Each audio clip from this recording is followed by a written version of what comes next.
اللہ تعالیٰ نے ابراہیم علیہ السلام کو جو دو بیٹے دیے تھے، اسحاق اور اسماعیل. اسماعیل علیہ السلام مکہ میں آباد ہوئے اور اسحاق علیہ السلام فلسطین میں، بیت المقدس پھر بعد میں آباد ہوا، شام میں، ارض شام. تو آگے پھر اسحاق علیہ السلام کی اولاد میں پیغمبر پیدا ہوئے ہیں، یعقوب علیہ السلام جن کا نام تھا اسرائیل لقب. پھر ان کے بیٹے تھے یوسف علیہ السلام جو مصر میں تھے، واقعہ بتائیں، مصر چلے گئے تھے، بادشاہ بن گئے تھے. پھر آگے مصر میں ہوتے ہوتے ہوتے ہوتے بنی اسرائیل پر فرعون غالب آ گیا. مصر کے بادشاہ کو فرعون کہا جاتا تھا، جو بھی ہوتا تھا بادشاہ، اس لیے بہت سارے فرعون گزرے ہیں. لیکن قرآن نے جس کا واقعہ بیان کیا یہ وہ فرعون تھا جو بنی اسرائیل کو جس نے غلام بنا لیا تھا اور بہت طاقتور بادشاہ تھا. یہ چونکہ یہ واقعہ جب تک پیغمبروں کا پورا سلسلہ معلوم نہیں ہوگا نا تو بات سمجھ میں نہیں آئے گی. تو بنی اسرائیل کو پھر فرعون سے نجات ملی، صحیح ہے. پھر اللہ نے بنی اسرائیل سے کہا کہ اللہ نے فرعون کو تو خرد غرق کر دیا، اب تمہارے پاس ایک حکومت آئی ہے، ریاست آئی ہے، اللہ کی کتاب بھی آ گئی، اب تم جہاد کرو، اب تم اپنے پرانے وطن جاؤ. وہاں قوم عمالقہ کا قبضہ ہو گیا ہے، جہاں سے یعقوب علیہ السلام کو نکالا گیا تھا نا، بیت المقدس. ادخلوا الارض المقدسۃ التی کتب اللہ لکم، ارض مقدس جیسے اللہ نے مسلمانوں کا مرکز مکہ کو بنایا، ایسے اللہ نے بنی اسرائیل کا مرکز بیت المقدس کو بنایا تھا کہ پیغمبروں کا جائے وطن بیت المقدس ہے، مصر نہیں ہے. یہاں تو کسی ایک وجہ سے آ گئے تھے، اب اس علاقے پہ قبضہ کرو اور بیت المقدس کو آزاد کراؤ، وہاں تمہاری خلافت قائم ہوگی، پھر وہاں سے پوری دنیا میں جہاد ہوگا، کیونکہ دین برحق اس وقت وہی تھا. اس لیے بیت المقدس کی بڑی فضیلت ہے، ہزاروں پیغمبر دفن ہیں وہاں پہ. جتنے قرآن میں واقعات بیان ہوئے ہیں نا، 99% واقعات وہیں ہوئے ہیں شام میں. حضرت مریم کا بچے کی ولادت، عیسیٰ علیہ السلام کی تقریر، پھر موسیٰ علیہ السلام، زکریا علیہ السلام کا محراب میں کھڑے ہو کر اللہ سے اولاد کی دعائیں مانگنا، یہ سارے ادھر ہی ہوئے ہیں واقعات. یہ تاریخی واقعات ہیں. جو لوگ جاتے ہیں، اب تو بیت المقدس جا نہیں سکتے، بڑی زبردست جگہ ہے، اگر اللہ کسی کو توفیق دے تو وہ جائے ضرور، ان جگہوں کی زیارتیں کرے. تو وہاں پر کیا ہوا کہ بنی اسرائیل کو کہا گیا اب کچھ ہمت خود کرو اور ارض مقدس پہ قبضہ کرو. تو وہ کہنے لگے، وہ وہاں قوم تھی بڑی طاقتور، تو بنی اسرائیل نے کہا کہ بہت طاقتور لوگ ہیں، پہلے اپنے کسی بندے کو بھیجا، جا کے دیکھ کر آؤ، اگر کمزور سے ہے نا کانگڑی پہلوان تو پھر تو جا کے لڑیں گے، اگر پاورفل ہیں تو ہم نہیں لڑ رہے بھائی. حالانکہ پیغمبر جب جہاد کا حکم دے دیں تو پھر وہ جہاد فرض ہو جاتا ہے. تو مشہور واقعہ ہے، بنی اسرائیل نے کہا اذهب انت وربك فقاتلا انا هاهنا قاعدون، اے موسیٰ تو جا اور تیرا رب جا، دونوں جا کے لڑو، ہم یہیں بیٹھ کے پروگرام دیکھ رہے ہیں. قال رجلان من الذين يخافون، اللہ فرماتے ہیں ان میں دو فرد جو اللہ سے ڈرتے تھے، انعم اللہ علیہما، اور اللہ نے ان پر انعام بھی کیا تھا، وہ کہنے لگے کہ چلے جاؤ، فَإِذَا دَخَلْتُمُوهُ فَإِنَّكُمْ غَالِبُونَ، جب موسیٰ کلیم اللہ کہہ رہے ہیں تو اللہ یقیناً مدد کرے گا، جاؤ ہمت کرو، اللہ غلبہ دے گا. وہ لیکن کہنے لگے نہیں بھائی ہمارے لیے بڑا مسئلہ ہے یار. موسیٰ علیہ السلام کو غضب آیا اور انہوں نے اس مرتبہ دعا مانگی، اے اللہ میں اپنے اور اپنے بھائی کا تو مالک ہوں، ہارون کا، تو ہمیں کوئی حکم دے، ہم نہ کریں تو ہم سے پوچھ، یہ قوم میری سمجھ سے بالاتر، اتنے تیرے انعامات ہوئے، سب کچھ ہو گیا، لاٹھیوں کو سانپ بنتے ہوئے دیکھا، سمندر کے ٹکڑے ہوتے ہوئے دیکھا، فرعونیوں پر مینڈکوں کا، جوؤں کا، آگ کا عذاب اور خون کا عذاب، ہر طرح کے عذاب دیکھے. اس کے بعد بھی اب یہ قوم ہمت خود کچھ کرنے کے لیے تیار نہیں ہے. سارے کام کون کرے گا؟ اللہ ہی کرے بس آسمان سے. کم ہمت. تو ففرق بینی و بین القوم الفاسقین، میرے اور اس فاسق قوم کے درمیان اب جدائی ڈال دے، میں نہیں رہ سکتا ان کے ساتھ. بہرحال کچھ عرصہ موسیٰ علیہ الصلوۃ والسلام رہے وادی تیہ میں اس قوم کے ساتھ. اللہ نے کہا کہ اب یہ 40 سال تک یہ علاقہ فتح نہیں ہوگا، 40 سال تک نہیں، یہ میدان میں گھومتے رہیں گے بس. تو وہیں موسیٰ علیہ السلام کا پھر انتقال ہو گیا اور آپ دنیا سے چلے گئے. پھر موسیٰ علیہ السلام کے بعد پھر دوسرے پیغمبر آئے اور ان پیغمبر نے بنی اسرائیل کو پھر حکم دیا.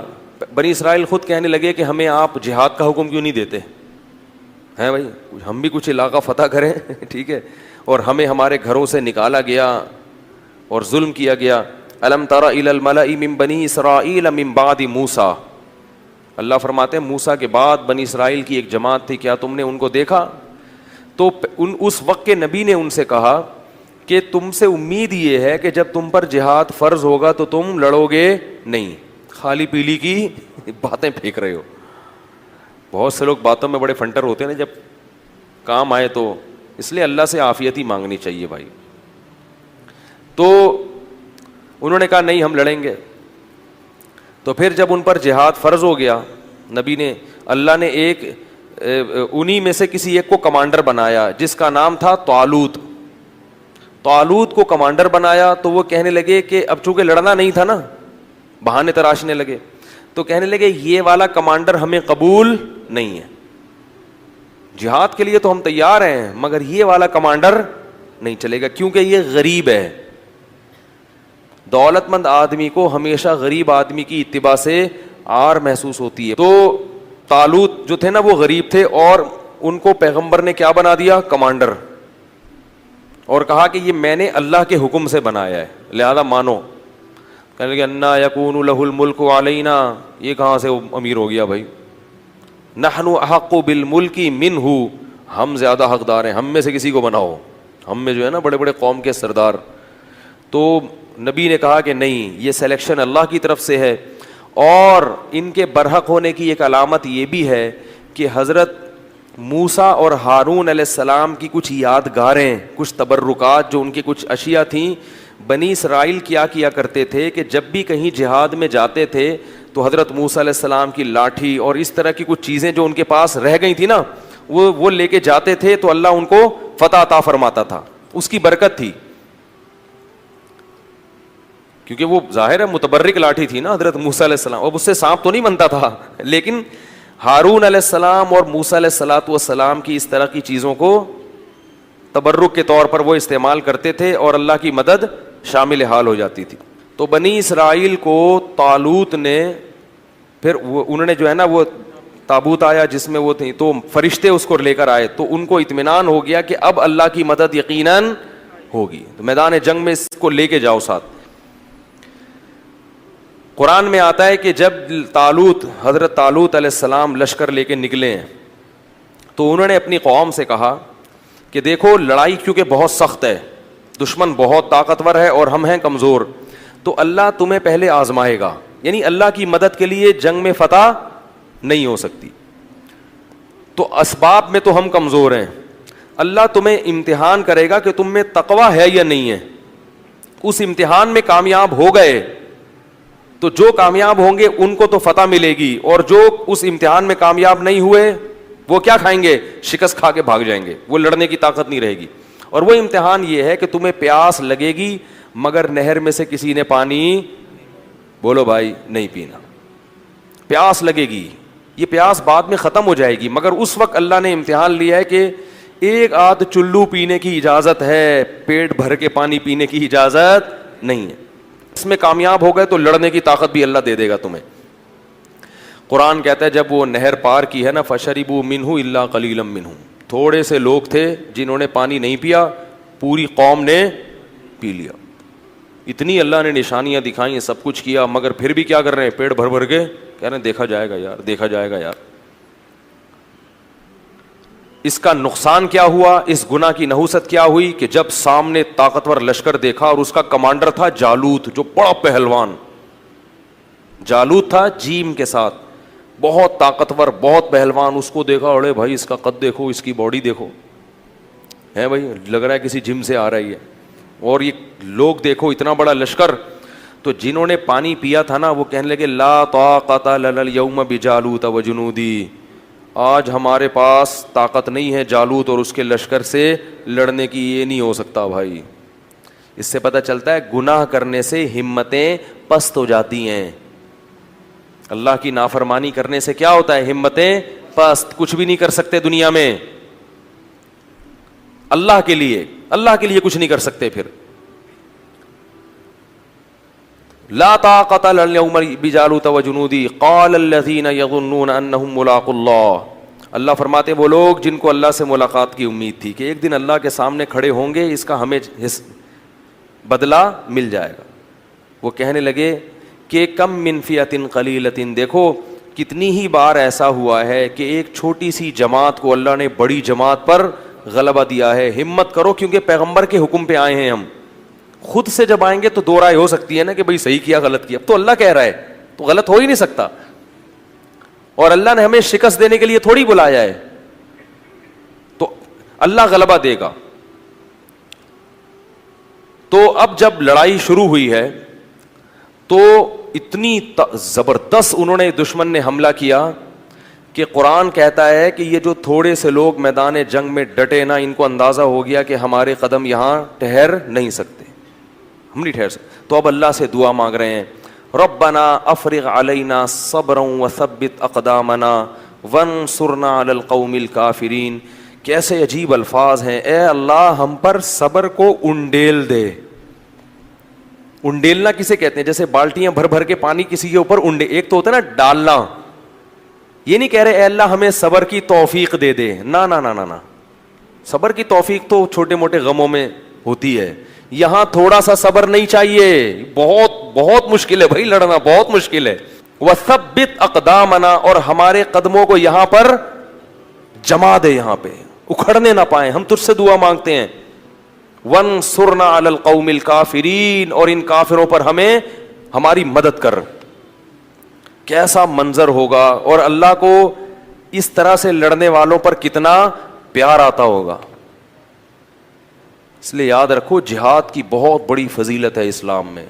جہاد معمولی عبادت، جو بھی اپنے ملک کے لیے، اپنے دین اور مذہب کے لیے، اسلام کے لیے لڑتے ہیں، ملک کے لیے لڑنا اسلام ہی کے لیے لڑنا ہے. تو وہ کیا کہنے لگے، اے اللہ تو ہمیں قدم یہاں پہ جما دے اور ہم پہ صبر کو انڈیل دے. اللہ کی مدد آئی، وہ تھوڑے سے، کیونکہ اللہ نے اپنے دین کو باقی رکھنا ہے، یہ بھی ختم ہو جاتے ہیں تو بنی اسرائیل تو گئی. ایک قوم کو اللہ نے ہدایت دی تھی، وہ بھی ختم، تو پوری دنیا تو گمراہ تھی. تو اللہ کام ایمان والوں ہی سے لیتے ہیں. بنی اسرائیل تھے بڑے نالائق، مگر تھے تو ایمان والے تو وہی تھے نا. تو بھائی جیسے مرضی ہیں، اللہ کیا کر رہے ہیں کہ بھائی اب ایمان والے تو یہی ہیں نا، اب کافروں سے تھوڑی لوں گا کام، تو جیسے مرضی نالائق ہیں انہی میں سے نیک لوگ پیدا کروں گا. تو اللہ نے کیا کیا، اللہ فرماتے ہیں فَهَزَمُوهُمْ بِإِذْنِ اللَّهِ، اللہ کے حکم سے ان تھوڑے سے لوگوں نے ان طاقتور لوگوں کو شکست دے دی. جب شکست دی ہے تو انہی بنی اسرائیل میں ایک شخص تھے جن کا نام تھا داؤد، جو کمانڈر نہیں تھے اور نہ نبی تھے، ایک امتی کی حیثیت سے وہ میدان جنگ میں لڑ رہے تھے. وہ بھی ان تھوڑے سے لوگوں میں تھے. نہ صرف یہ کہ ان تھوڑے سے لوگوں میں، بلکہ ان تھوڑوں میں بھی جو انتہائی درجے کی بہادری دکھانے والے تھے ان میں سے تھے. انہوں نے ہدف بنایا تھا جالوت کو، جو سب سے زیادہ طاقتور تھا. یہ بڑی بات ہوتی ہے نا. دیکھو اس زمانے کے دیندار لوگ کیسے ہوتے تھے یار. آج چھپکلی سے ڈرتے ہیں دیندار لوگ. آج دیندار آدمی کو چلانے کے لیے یہاں سے وہاں تک بولو نا انڈا موڑ چلے جاؤ تو اس کا سانس پھولتا ہے. کہتے ہیں ایکچولی میں اتنا نیک آدمی ہوں کہ میں تیز چل نہیں سکتا. داؤد علیہ السلام تو بڑے پیغمبر تھے اس وقت، نہیں پہلے تو عام امتیوں کی طرح تھے. تو قرآن کہتا ہے داؤد علیہ السلام نے داؤد نے کس کو ہدف بنایا؟ جالوت کو. اتنی سخت لڑائی ہے اور میں کس کو ہدف بناتا ہوں؟ جالوت کو. ان کو قتل کروں گا. وقتل داؤد جالوت، اور داؤد علیہ السلام جالوت کو قتل کرنے میں کامیاب ہو گئے. لہذا فتح میں، جیسے کھلاڑیوں میں کھیل جب ہوتا ہے نا تو ایک مین آف دی میچ ہوتا ہے کہ بھئی یہ ہے جس نے جتوایا ہے میچ. تو وہ جنگ جتوانے میں سب سے بڑا کردار کس کا تھا؟ داؤد کا. اللہ فرماتے ہیں آتاہ اللہ الحکمہ، اللہ نے آپ کو نبوت عطا کر دی. کیا عطا کر دی؟ نبوت. اور اس کے بعد سے کمانڈ کس کے پاس آ گئی؟ کیونکہ لڑنے کے لیے، کمانڈ کے لیے صرف نیک ہونا کافی نہیں ہے. جنگ کا تجربہ ہونا, بہادری ہونا, یہ بھی بہت زیادہ ضروری ہے. لوگ کیا کہتے ہیں کہ کمانڈر بناؤ صرف نیک آدمی, نیک ہونا کافی نہیں ہے. ہمیشہ ایسے کو کام اس کے ذمے سونپا جاتا ہے جو اس کام کا اہل بھی ہوتا ہے. تو اللہ تعالیٰ فرماتے ہیں ان کو کمانڈر بنا دیا گیا, اور اللہ نے ان کو کیا عطا کر دی؟ حکومت اور نبوت. نبی بھی بن گئے اور کمانڈر بھی بن گئے. اب بیت المقدس پہ قبضہ ہو گیا, اور داؤد علیہ السلام کی بنی اسرائیل کے ذریعے فلسطین میں کیا قائم ہو گئی؟ خلافت, بنی اسرائیل کی خلافت.